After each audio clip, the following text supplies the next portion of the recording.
설교 말씀을 듣고 은혜를 많이 받았어요.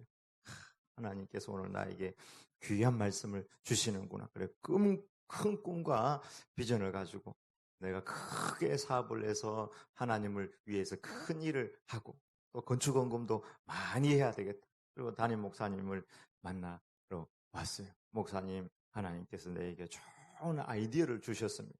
내가 이 사업을 해가지고 하나님에게 큰 일 하려고 그럽니다. 개업 예배도 내가 이렇게 해가지고 하면 목사님 오셔가지고 예배도 드려지고 이렇게 좀 모든 걸 인도해 주십시오. 그래 목사님이 무슨 사업을 하려 그럽니까? 그러니까 맥주 전문점을 좀 해보려고 그럽니다. 아무리 생각해도 세계 맥주들을 다 모아다가 매장을 크게 해가지고 하면은 요즘 맥주가 대세니까 고개 다 끄덕거리네 또.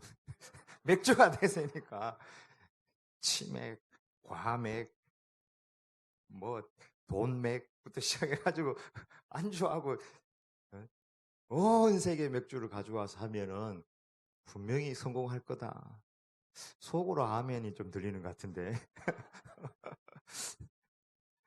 형제님, 동기는 참 좋지만 방법과 과정이 잘못됐습니다.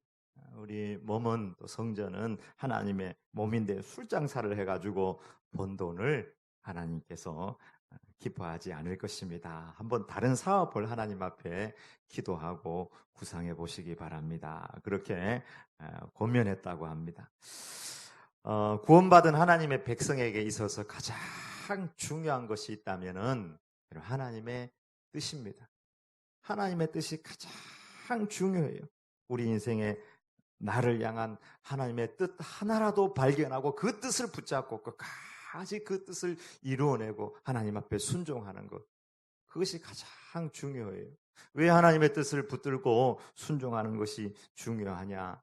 하나님의 뜻이 아니면 나중에 하나도 인정받지 못하는 거예요. 우리가 동계올림픽 같은 걸 보면은 쇼트트랙 막 열심히 뛰어들어가지고 마지막에 발을 탁 집어넣는데 그때 보면 나중에 영상으로 판별을 하잖아요. 넘어져도 영상으로 판별을 하고. 근데 마지막에 발 집어넣는데 옆 사람에게 손을 밀었다. 그러면 그냥 실격입니다. 2등이 아니에요. 그냥 발 안 집어넣고 옆 사람 안 밀고 그냥 들어가면 2등인데 반칙하면 불법하면 그냥 실격이 되는 것입니다. 실제로 영국 썬더랜드에서 풀코스 마라톤 대회가 있었는데 세계적으로 유명한 마라톤 대회예요.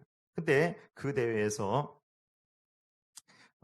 마크 후드라는 이 사람이 이제 대회를 하기 전에 그 코스를 다 큰 대회에 뛰는 사람들은 코스를 다 익힌답니다. 미리 가서 어디로 가서 이렇게 하는 건지.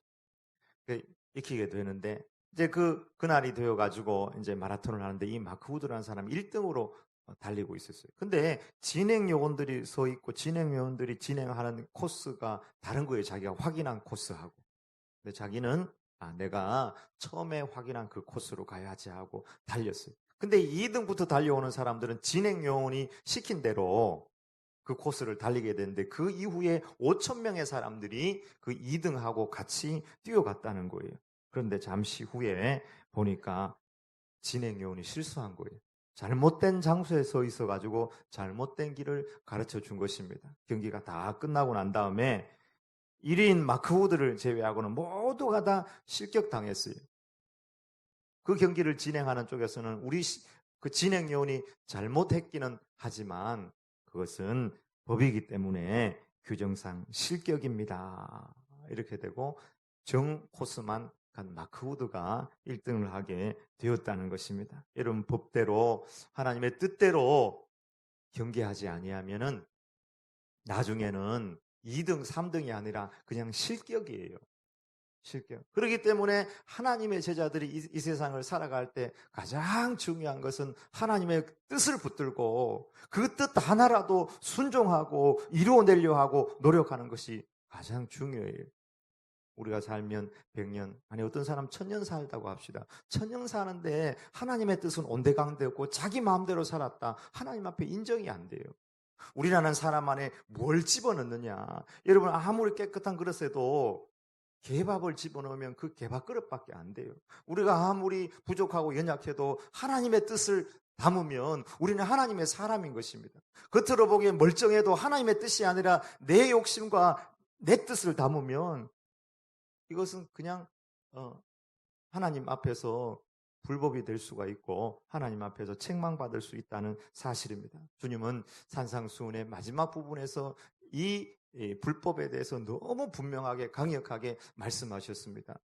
나더러 주여 주여 하는 자마다 다 천국에 들어갈 것이 아니요 다만 내 아버지의 뜻대로 행하는 자라야 들어가리라. 그날에 많은 사람들이 나더러 주여, 우리가 주의 이름으로 선지자 노릇을 하며 주의 이름으로 귀신을 쫓아내고 주의 이름으로 권능을 행하지 아니하였나이까 하리니, 그때 내가 그들에게 밝히 말하되 내가 너희를 도무지 알지 못하니 이 불법을 행하는 자들아 나에게서 떠나가라 하리라.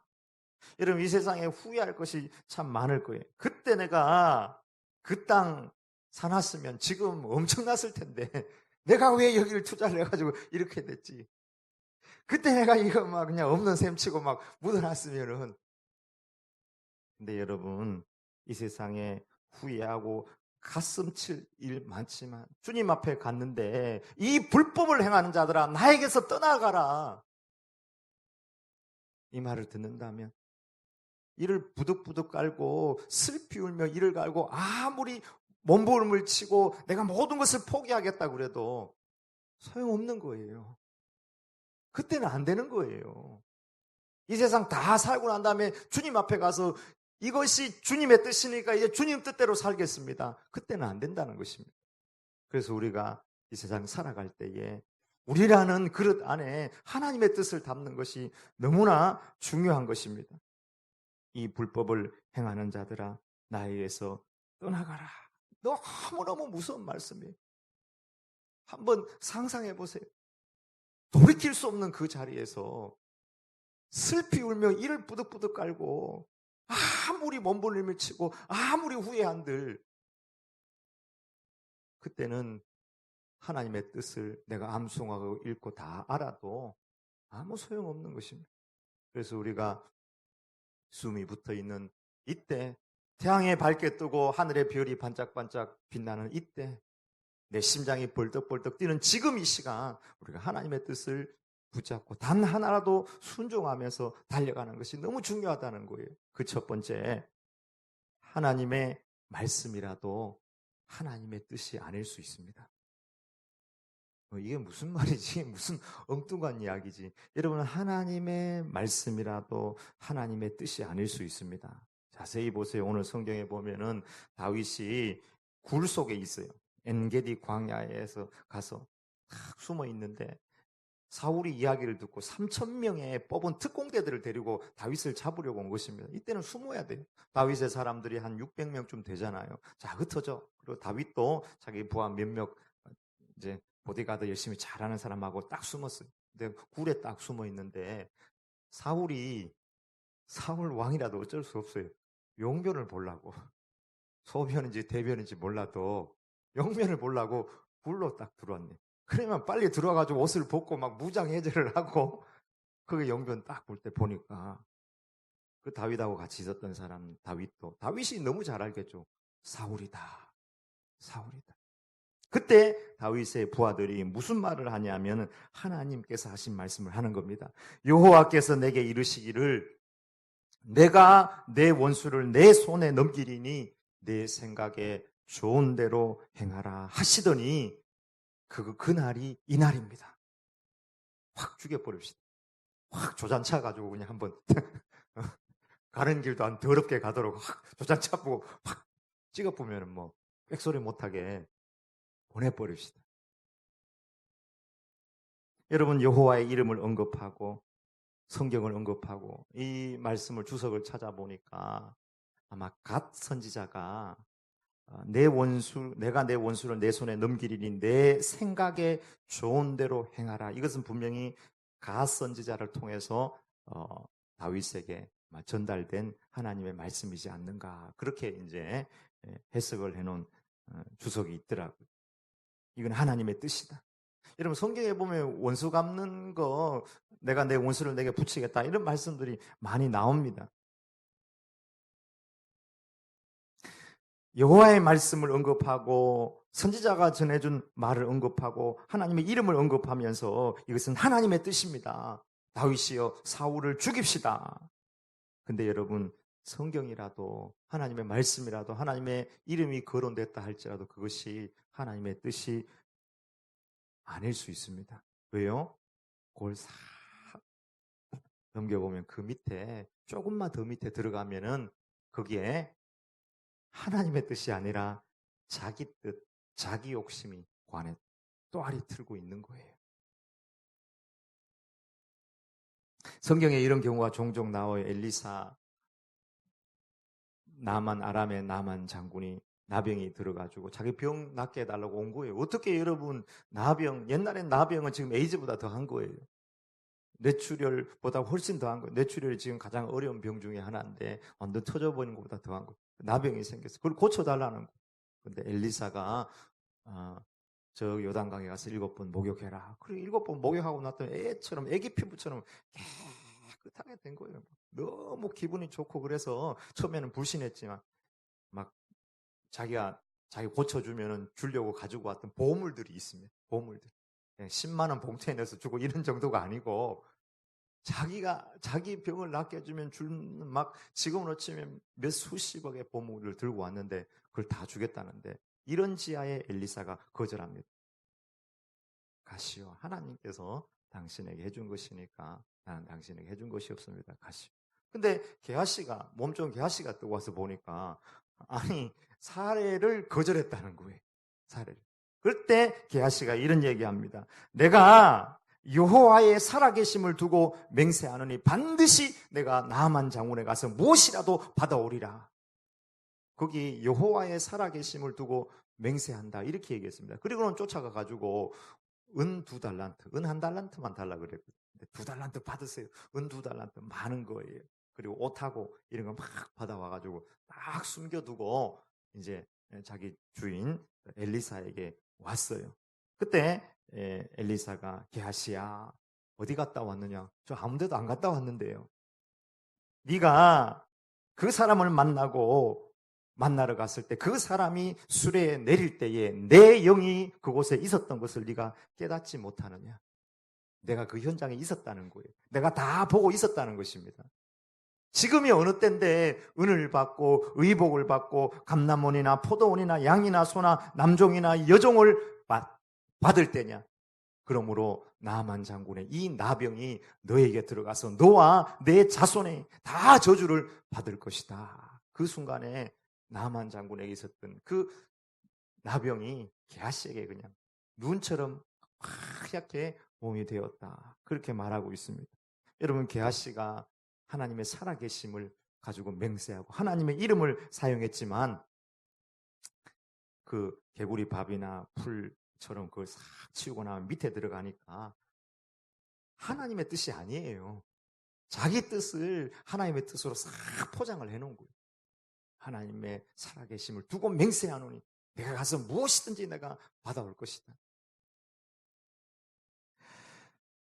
여러분 사탄도 성경을 암송하고 하나님이 어떤 분인지 잘 알아요. 여러분 마태복음 4장에 보면은 사탄이 성경을 암송한 구절이 나옵니다. 언제입니까? 마태복음 4장에 보면은 사탄이 예수님을 시험할 때 두 번째 시험할 때 첫 번째는 광야에서, 두 번째는 좀 높은 성전 꼭대기에서, 세 번째는 지극히 높은 산 꼭대기로 데려가잖아요. 두 번째 성전 꼭대기에 데려가서 이렇게 얘기합니다. 만일 네가 하나님의 아들이라면은 이곳에서 뛰어내려라. 그렇게 하면서 시편 91편 11절부터 12절을 암송하는 거예요. 그가 너를 위하여 사자들을 명하시리니 그들이 손으로 너를 받들어 발이 돌에 부딪히지 않게 하리로다. 네, 요 구절을 사실은 네가 뛰어내리라 받아줄 것이다. 그렇게 해석하면 안 되는 거거든요. 근데 그거를 자기 위주로 사탄이 하나님의 말씀을 딱 가지고 와서 예수님을 유혹할 때 사용했던 거예요. 그때 예수님은 또한 성경 말씀을 암송하면서 주 너희 하나님을 시험치 말라 하셨느니라 이렇게 하면서 똑같이 말씀이 왔는데도 사탄은 그 말씀을 가지고 예수님을 유혹하기 위해서 자기가 성경을 이용한 거고, 예수님은 이 성경 말씀을 그대로 순종하기 위해서 자기가 이용하는 것이 아니라 성경으로 자기를 포장하는 것이 아니고 성경 말씀이 자기 안에 있는 말씀이 말씀 되게 하는 그 능력으로 사탄의 유혹을 이겨낸 것입니다. 여러분, 하나님의 말씀을 우리 포장지로 사용해서 안 돼요. 이용하면 안 돼요. 저도 한번 그전에 여러분에게 말씀드렸지만 우리 신학교 다닐 때 지금 한일 장신의 명예 총장님이시고 우리나라 설교학에서는 이렇게 대부처럼 여겨지는 정장복 교수님, 내가 너희들 은퇴하고 난 다음에 교회마다 돌아다니면서 짝대기 짚고 성경 말씀 가지고 자꾸 너희 목회를 하기 위해서 너희가 뭐 하려는 거 자꾸 그걸 가지고 성경 말씀으로 뒷받침하고 성경 말씀을 성경 말씀으로 그대로 순전하게 전파하지 않으면 내가 설교하는 그 자리에서 지팡이로 너희 목을 걸어가지고 집어 떼겨 내릴 거다. 조심해라. 내가 너희 가르쳐준 사람이니까 나는 그럴 자격이 있다. 그렇게 말씀하셨어요. 하나님의 말씀을 자꾸 이용해 먹어. 얼마나 많은 사람들이 하나님의 말씀이라 그러면서 그걸 싹 열어보면, 포장지를 싹 뜯어보면, 하나님의 말씀인데 뜯어보면 그 안에 자기 욕심이 막 뱀처럼 또아리를 트고 있어요. 비일비재합니다. 비일비재해요.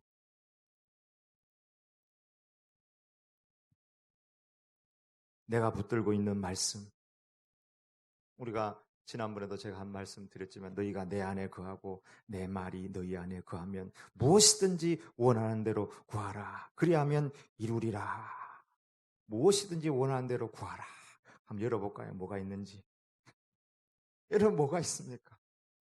정말 그 안에 십자가가 있고 말씀이 말씀되는 순전함이 있고 주님을 따라가는 헌신이 있고 정말 하나님 사랑하는 것이 있고 십자가의 길을 가려는 그것들이 있는지, 아니면 그 하나님의 말씀인데 그걸 찢어보고 열어보니까 그 안에 내 욕심이 고스란히 들어있지는 않습니까? 여러분, 하나님의 말씀이라도 그건 하나님의 뜻이 아닙니다.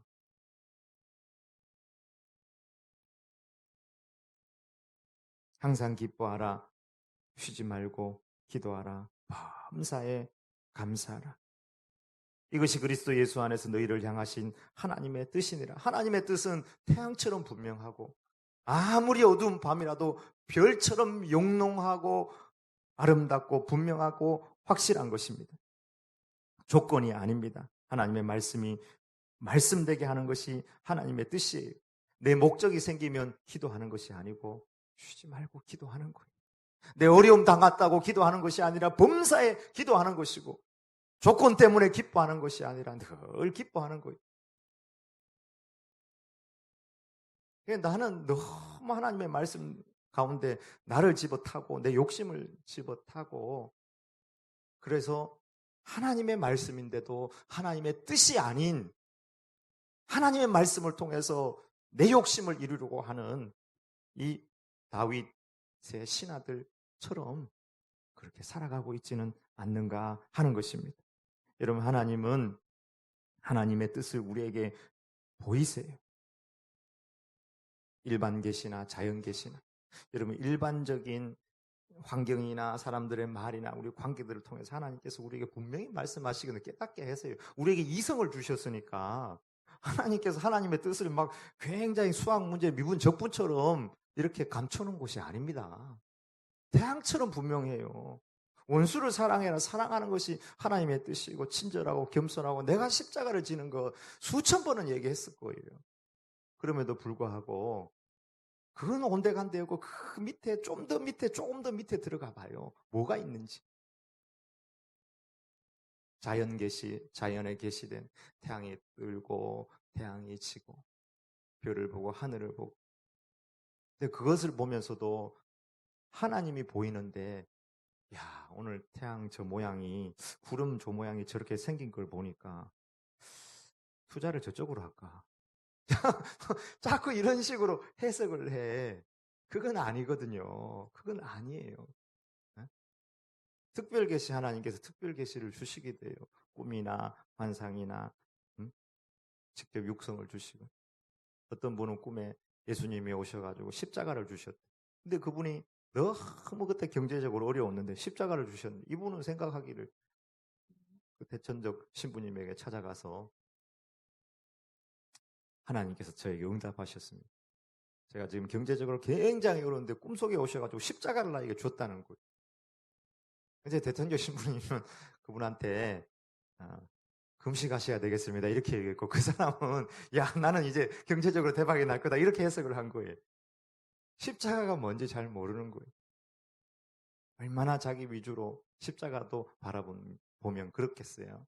여러분, 이런 얘기해서 죄송한데 서울의 미음교회, 그 큰 교회 이야기하면서 이 큰 교회를 담당하는 것이 십자가를 지는 것이다, 힘든 것이다 이렇게 얘기했지만, 여러분, 그러면서 자기 자녀에게 그 목회 되물림 하는 것이 정말 십자가고, 그게 그거 십자가를 그 말이나 그 이면에 정말 십자가가 있는 것인지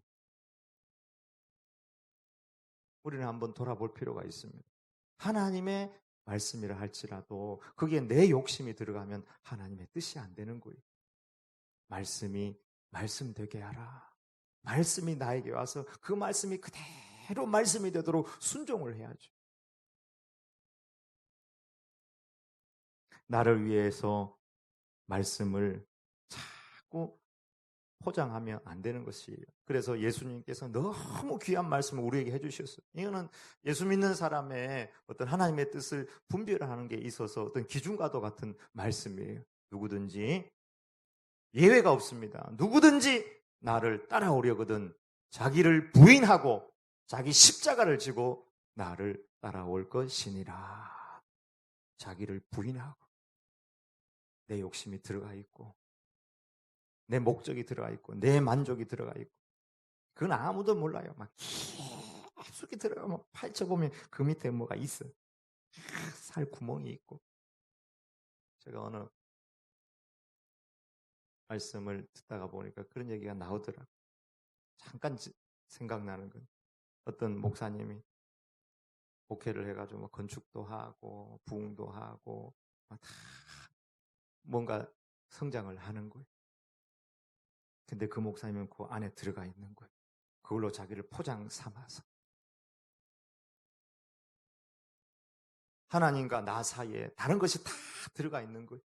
말씀이 나한테 들어와가지고 그 말씀이 그대로 나에게 순종이 돼야 되는데, 그 말씀이 전도가 되고 그 말씀이 헌신이 되고 그 말씀이 하나님 앞에 열매가 되어야 되는데, 그게 아니라 뭔가 다른 걸로 포장이 되고 거기 안에 자기가 다 들어가 있는.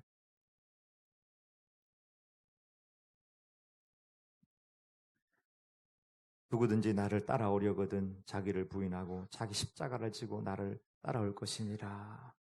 이거예요. 내가 죽어야 하나님의 뜻이, 하나님의 말씀이 나에게 성취되는 줄 믿습니다. 두 번째, 하나님의 뜻은 환경이나 사람에 있지 아니하고, 나를 향한 하나님의 뜻은 나의 반응, 내 자신의 변화에 있다 하는 것입니다. 다윗은 지금 막 쫓기는 상태예요. 다윗에게 있어서 간절한 기도 제목, 하나님의 뜻은 무엇일까요? 여러분, 좋은 환경이 다윗에게, 또 다윗을 따라다니는 사람들에게 있어서 기도 제목이고 하나님의 뜻이 성취되는 거다, 그렇게 생각할 수가 있습니다. 거처가 필요하고 잠잘 곳이 필요하고, 어찌됐든지 간에 사울이 빨리 죽어야 돼. 저게 막 가다가 자빠져가지고 머리가 깨져 죽든지 뇌졸중이 나서 죽든지 어떻게 빨리 죽어야지 이 지긋지긋한 수풀에서, 광야 생활에서 나와가지고 정말 세수로도 하고 잠 편하게 자고 일어나고 또 가정이라도 이루고 행복한 삶을 살아갈 수 있는데, 이것이 하나님의 뜻일진데 오늘 성경을 보면은 그게 하나님의 뜻이 아니라는 거예요. 좋은 환경, 어떤 문제가 해결되는 그 자체가 하나님의 뜻이 아니고 그 환경 안에서 너는 어떤 사람으로 변화하고 너는 어떤 사람으로 하나님 앞에 반응하고 있느냐. 그것을 하나님께서 보시고 그 반응이 하나님께서 원하시는 뜻이다 하는 것입니다. 하나님께서 주목하시는 하나님을 다윗을 향한 하나님의 뜻은 원수 사울이 빨리 죽어버리고 다윗이 왕자리를 차지하고 또 의식주가 완전히 해결되는 것이 아닙니다. 원수 사울에 대한 다윗의 반응, 특별히 원수가 왔을 때에 다윗이 어떻게 반응하느냐 하는 것입니다. 여러분, 기름 부음을 받은 자를 내자로 그리스도라고 합니다. 사울은 기름 부음 받은 자가 아니냐, 그리스도가 아니냐. 이런 왕과 제사장과 선지자는 기름 부음을 받았어요.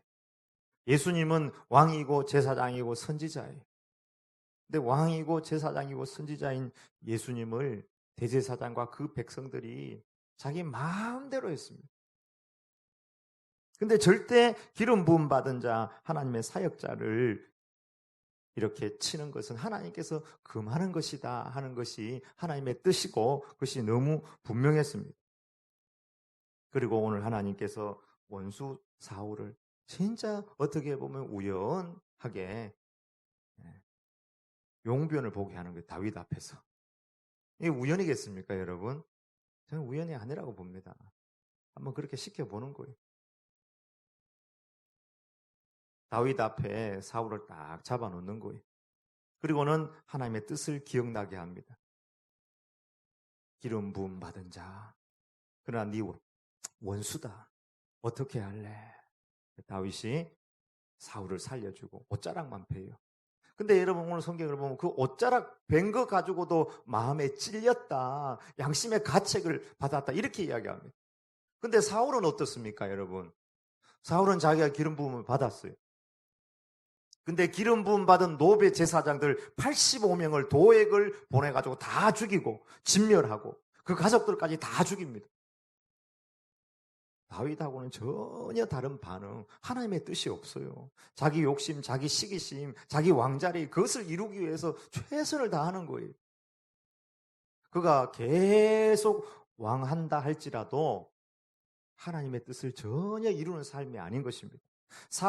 다윗이 계속해서 광야 생활한다 할지라도 다윗이 하나님의 뜻을 붙들고 계속해서 순종하고 이런 양심의 가책들을 가지고 하나님 앞에 살아간다면 하나님께서 가장 기뻐하는 삶이 그 광야에서 오히려 있는 것입니다. 여러분 한번 보세요. 환경이 변화되고 왕자리로 올라가고 또 그가 잘 때 일어날 때 평안히 자고 일어나고 그것이 정말 하나님의 뜻이라면 다윗이 하나님 앞에서 바세바를 범하고 우리아를 죽이고 그때 다윗이 하나님 앞에 나에게서 성령을 거두지 마시옵소서.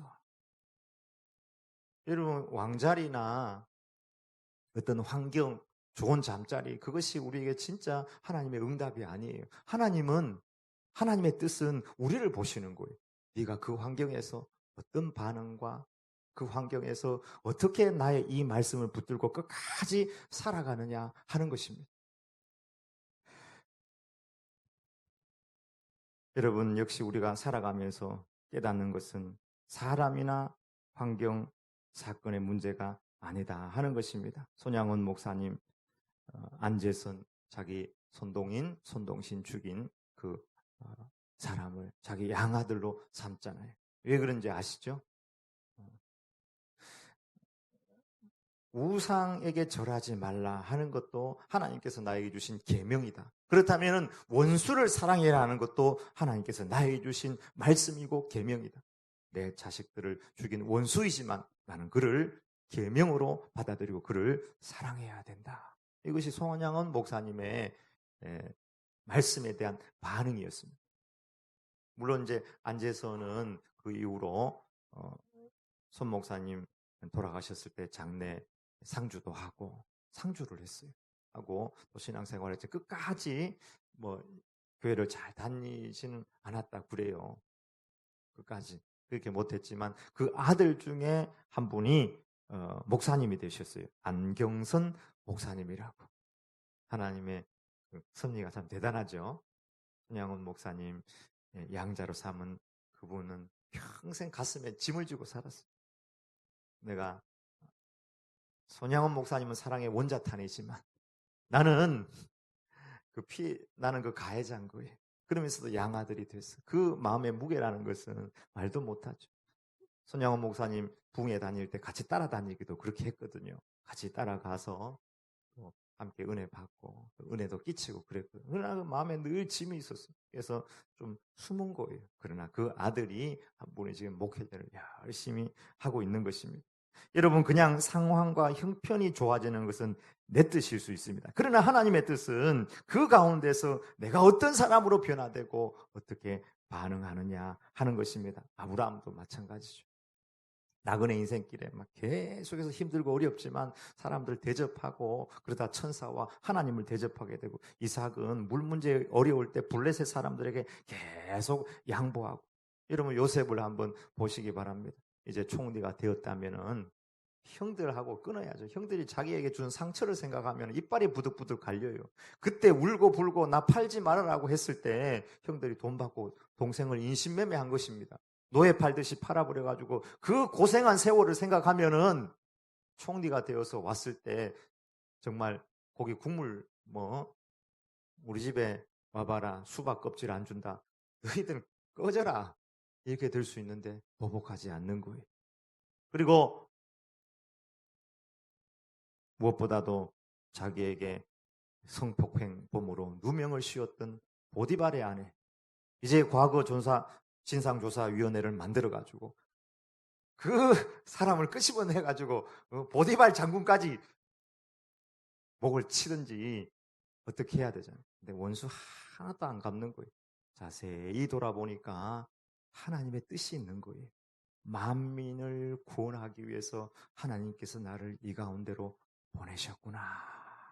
그 뜻을 발견하는 거예요. 여러분 상황이 아닙니다. 계속해서 요셉이 자기 아버지 야곱 밑에 있어서 사랑받고 그렇게 살았다면 그냥 파파보이 조금 먹고 살다가 죽고 끝났을 거예요.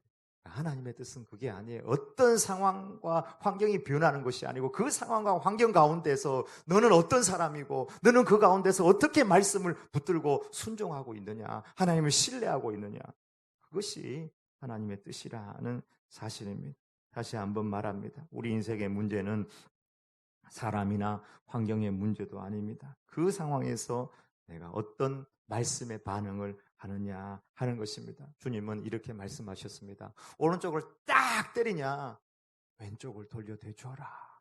말도 안 되는 얘기. 여러분 딱이 한번 맞아봤습니까? 우리 학교 다닐 때는 선생님들이 많이 때렸잖아요. 희한한 방법으로 많이 때렸어요. 하여튼 그때 같으면 지금 막 저기 징계받을 선생님들이 많을 것 같아요. 한번 고등학교 때는 선생님들이 밀대를 어느 날 저녁에는 교실에 있는 밀대를 한 10몇 개를 부러뜨렸어요. 떠든다고 1반부터 10반까지 밀대로 때리는데 그때 우리 친구 중에 장애우도 있었거든요. 그 장애인 친구도 때리고 근데 그 다음날 아무 일도 없었던 듯이 그냥 지나갔어요. 그런 시절이 있었습니다. 근데 그렇게 한번 때려봐요. 그것도 멀쩡한 내 성인인 나의 얼굴로 오른쪽을 딱 때리는데 왼쪽도 돌려대라는 것이 주님의 반응.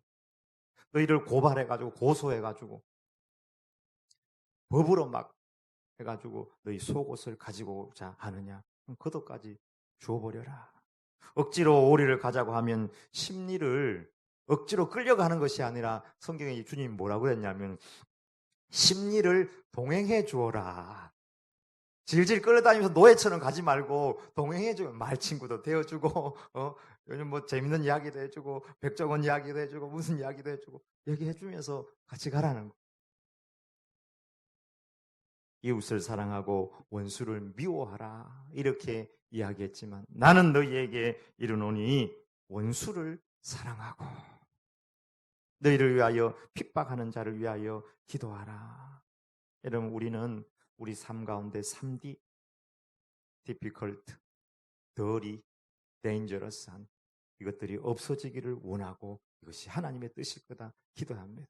그러나 하나님은 우리를 difficult하고 dirty하고 dangerous한 상황 가운데 딱 넣어서 그 가운데 말씀을 붙들고 말씀에 반응을 하시느냐 그걸 보기를 원하는 거예요. 분명합니다. 여러분 신명기를 한번 읽어보세요. 하나님의 뜻이 너무 분명해요. 하나님의 말씀을 던져버리면 다시 리피트입니다. 40년 광야 처음부터 다시 해야 돼요. 절대로 말씀을 던져버리면 안 됩니다. 하나님의 말씀이 말씀되게 해라. 여러분 껍데기에 속지 마시기 바랍니다. 하나님 말씀 앞에서 내가 벌거벗은 자로 서야 될 줄 믿습니다. 나의 오랜 신앙, 연륜, 직분, 어떤 교회의 외적인 거 이건 다 껍데기예요. 내가 죽고 내가 순전하게 말씀 앞에 나가야 될 줄 믿습니다. 목사도 마찬가지고 모든 사람이 마찬가지. 말씀 앞에 말씀이 되게 하라. 최추선 할아버지가 말씀 앞에 그렇게 반응했고 그분이 뭐 다른 거 의식하면서 그렇게 살았어요. 오직 말씀.